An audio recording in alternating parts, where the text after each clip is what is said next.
At eto nga, at kakatapos lang ng Holy Week. And back to reality again. Mas pinili kong hindi makipagsabayan ng uwian sa mga tao, so nagpa-delay ako ng mga ilang araw, mga 3 araw lang para konti lang yung tao. At ito nga, kagaya na na-expect ko, konti lang yung tao. Siya nga pala, bago na ang Calapan Pier. Hindi na siya kagaya ng dati kasi binuksan na nila yung bagong terminal. Pero, hindi kagaya nung sa Batangas Pier na nasa loob yung kuhaan ng ticket. Dito kasi nasa labas yung kuhaan nila ng ticket. So dyan, makikita nyo yung kuhaan ng ticket, sunod-sunod sila. Malalaki naman yung area. So nandyan yung kuhaan ng ticket ng Aurora, nandyan yung Starlight, Montenegro, Pascat at ang immortal na barko, ang Baleno. So sa kabilang side naman, nakahiwala yung kuhaan ng mga fast craft kagaya ng Supercat at yung Ocean Jet. So katabi ng Ocean Jet, nandyan yung terminal ticket. So nakakuha na ako ng terminal ticket.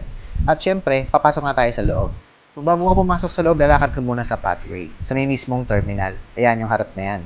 So, pagkuha mo ng terminal ticket, lalakad ka sa pathway, tapos papasok ka sa terminal sa mismong harapan niya, yung harapan na nandyan. May cute na x-ray machine dyan. Hindi kagaya na sa Batangas na napakalaki ng x-ray nila, kaya kang pumasok sa loob. Pero dito, cute lang siya. Alam niyo yung x-ray machine ng MRT, parang gano'n lang siya kaliit. Yung terminal na to is puro salamin. So, para siyang naalala ko, para siyang BGC. Alam niyo yung mga building sa BGC na puro salamin yung gilid.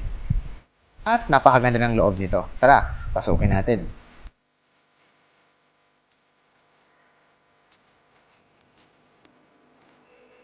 So, nandito ako sa may bandang kaliwa. So, yung kaliwa kasi is yung waiting area ng Ocean Jet, yung mga fast craft. So, gate 1 and gate 2. So, sa right side naman, nandun yung waiting area ng mga Roro. Yan, yung dulo na yon.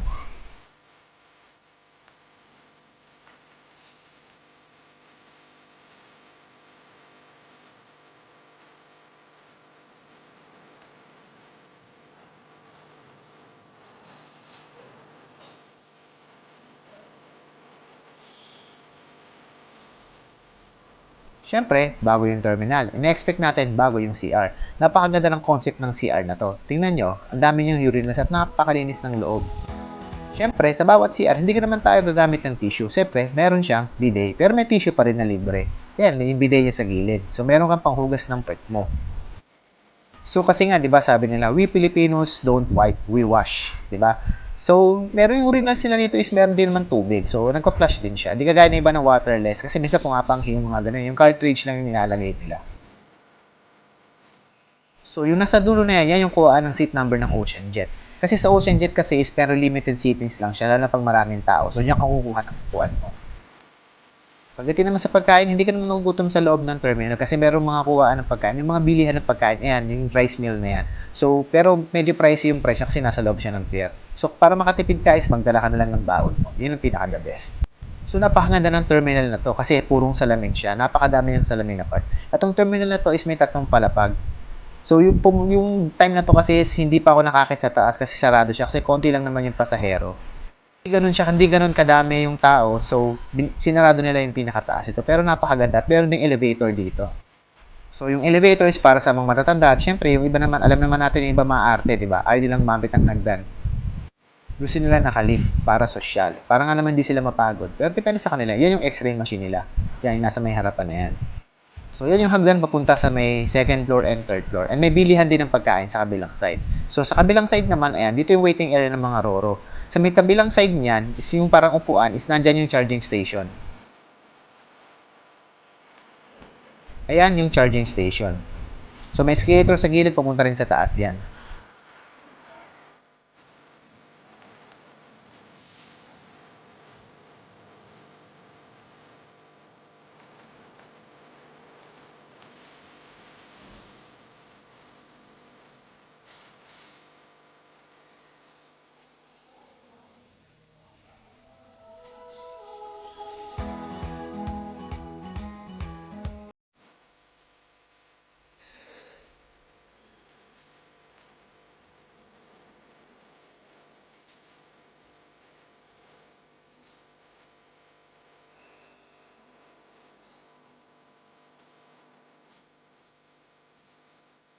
Ayan, at yung KCR ng PWD at all gender.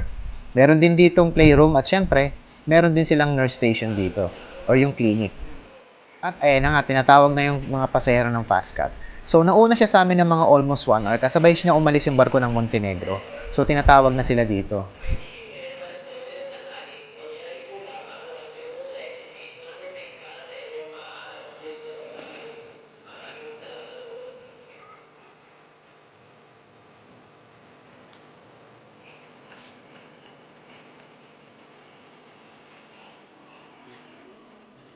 At syempre, kami na yung sunod na tinawag. Tingnan nyo, ang daming pasahero, di ba? Parang Spartan, sa sobrang dami. So, susugod sila lahat dun sa may gate.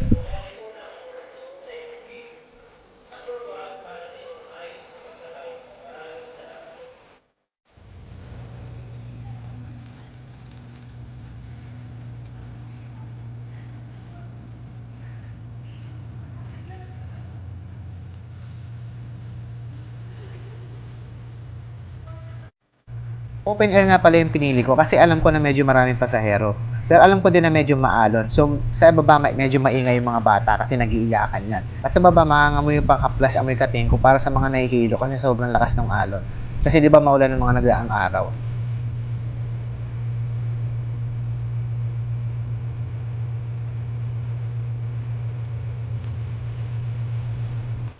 At ayan na nga, umalis na ang barko ni Captain Jack Sparrow.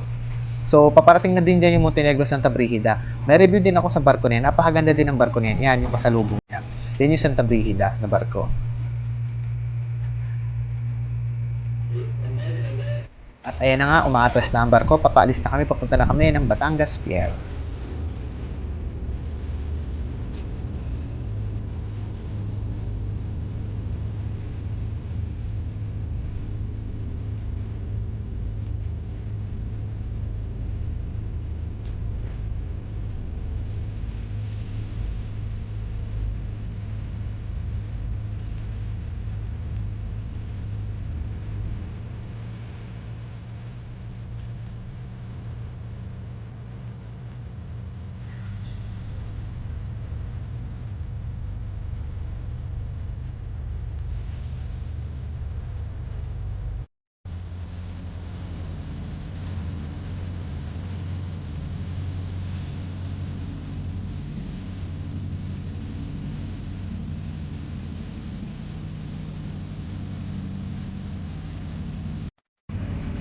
Sa sobrang bilis ng Ocean Jet, naabutan pa namin yung barkong Montenegro at Fastcat. Kaya kung babiyahe ka at medyo nagmamadali ka, mag-Ocean Jet ka. Kasi sa Ocean Jet kasi 600 lang yung presyo. Sa Fastcat 600 din. Sa Aurora naman is 530. So, ang difference niya ay 70 pesos lang. Ano ba naman yung 70 pesos para makatipid ka ng oras? Diba? Tandaan natin, ang oras ay hindi natin kayang ibalik. Pero ang pera kaya natin pagtrabahuhan. So, hanggang sa muli.